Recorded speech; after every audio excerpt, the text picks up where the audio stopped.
প্রবল স্রোতের ধাক্কায় কয়েক সেকেন্ডের মধ্যেই ধসে পড়েছে একটি বিশাল সেতু। সেই মুহূর্তের ধসের দৃশ্য ধরা পড়েছে ক্যামেরায়।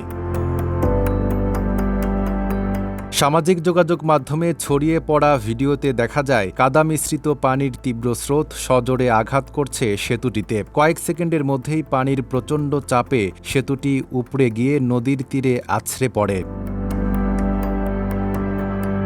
সেতুটি ধসে পড়ায় যোগাযোগ বিচ্ছিন্ন হয়ে পড়েছে পুরো এলাকা। পরিস্থিতি স্বাভাবিক না হওয়া পর্যন্ত ওই এলাকায় যাতায়াত না করতে স্থানীয়দের সতর্ক করেছে কর্তৃপক্ষ।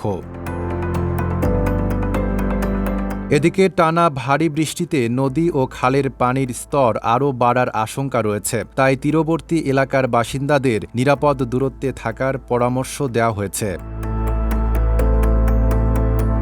ঘটনাটি ঘটেছে ভারতের উত্তরাঞ্চলের চামোলি জেলার নীতি উপত্যকা এলাকায়। ভারী বৃষ্টির পর নদীতে প্রবল স্রোত সৃষ্টি হলে সেতুটি ভেসে যায়। Desk report, Dhaka post.